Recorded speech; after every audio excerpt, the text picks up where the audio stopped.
Ouais, c'est les gars, c'est Juan. Aujourd'hui, on se retrouve pour une nouvelle vidéo. On va parler du match du PSG, la rencontre qui oppose du coup Paris à Lorient, et du coup du premier match officiel de Luis Enrique, mais pas que, de plusieurs joueurs, Asensio, Kangin Lee, euh, Ugarte, bref, plusieurs joueurs. Je vais pas tous les citer parce qu'il y a énormément de recrues. On va les prendre au fur et à mesure de la vidéo. On a un PSG ultra dominateur sur la possession.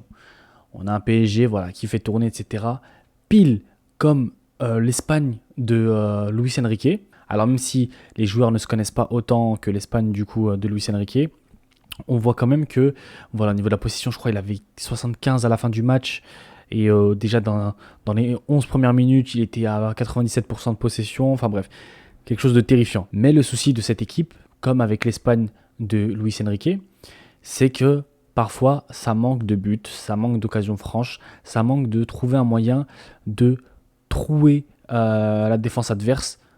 Là, on a vu que Lorient, c'était un bloc. Franchement, ils jouaient très très bien. Très très très bonne défense de Lorient. Bon, c'est impossible de sortir parce qu'avec le pressing que mettaient les Parisiens, ben, c'était la merde. Mais par contre, si on prend que l'aspect défensif de Lorient, c'était un 10 sur 10. Pour l'instant, on va pas incriminer Luis Enrique en lui disant c'est la merde, nanana, il faut marquer, il faut marquer. Je pense que l'équipe doit créer des automatismes. Il y a énormément de joueurs qui ont changé, les gars. J'ai regardé le 11, je me suis dit, mais c'est pas la même équipe. Je crois qu'il y avait que Hakimi, Danilo et Marquinhos de l'équipe de l'année dernière, avec Vitinha aussi. Ça fait énormément de changements, je crois. Hein. Je suis plus sûr, si je revois le 11, je suis sûr que j'en oublie. Mais vous avez compris, en tout cas, il y avait énormément de changements. Et moi, personnellement, j'ai kiffé. J'ai kiffé surtout la première mi-temps. La deuxième mi-temps, elle était un peu moins. Ça tournait plus en rond. Mais la première mi-temps, franchement, j'ai kiffé, les gars, je vais pas vous mentir. Il y avait du pressing, il y avait. Enfin, même à la fin, il y avait du pressing. Mais en fait, j'ai kiffé redécouvrir une nouvelle équipe de Paris, totalement. J'allais dire totalement vierge, non, mais en tout cas, vas-y, c'est une équipe où il y a pas de star. Il n'y a pas de star, entre guillemets, vous avez compris ce que je veux dire, c'est qu'il y en a pas un plus haut que l'autre. Il n'y en a pas un qui s'estiment devoir.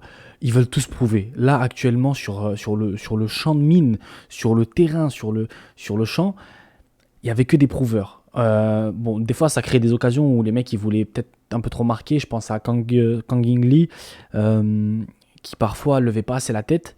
Il a créé de très bonnes occasions, etc. Mais des fois, il faudrait qu'il lève un peu plus la tête. C'est normal. Voilà, ils voulaient prouver. Ça montre qu'ils ont de l'envie. Et ça, c'est qu'une bonne chose pour le PSG. Donc voilà, très bonne mentalité pour le PSG. Alors, il manquait un ou deux buts. Mais voilà, par contre, j'aimerais souligner vraiment, vraiment. J'ai dit que j'ai kiffé Kang In Lee.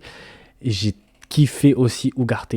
Ugarte, il fait un match de patron. Il est là, il est présent. Il fait des passes, il fait des tacles, il est partout, il presse, etc.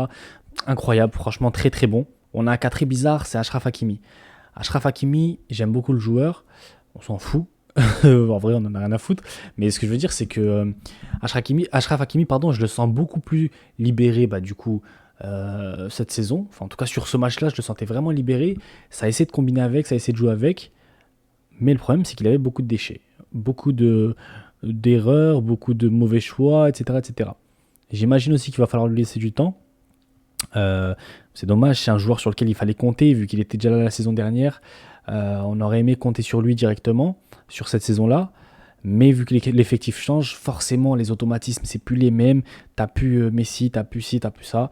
Voilà. Donc, les points positifs de cette équipe, pour moi, le fait que tout le monde veuille prouver. Voilà, il y a personne qui se sent, enfin, qui est sûr de rester, qui est sûr de jouer. Et donc, ça crée forcément une bonne mentalité globale. Je remettrais bien un Neymar dans cette équipe. Après, s'il va au Barça, pourquoi pas aussi. Mais je le remettrais bien en numéro 10 par contre. Pas en ailier gauche, je le remettrais bien en numéro 10. Vitinha, je trouve un petit peu en dessous de son niveau du début de la saison dernière. Et voilà, donc Neymar en 10 dans cette équipe, je pense que ça peut faire très très mal. Gonzalo Ramos, aussi un petit peu effacé. Peut-être justement à cause de la très bonne défense de Lorient.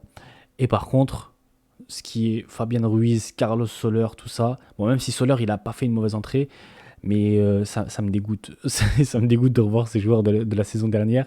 Donc j'espère que Paris va les éliminer. Enfin bref, ils doivent rester sur le banc au mieux. Au mieux pour eux, ils doivent rester sur le banc. Et au pire pour eux, partir parce que voilà. Bon, j'ai pas grand chose à dire de plus. Simplement un petit débrief pour parler du coup de cette première journée du PSG. Je pense que je vais souvent analyser les matchs du PSG, du Real aussi, et bah, bien évidemment du Barça, ça vous le savez déjà. C'est déjà la fin de la vidéo. Like, commente, partage, fais ce que tu as à faire.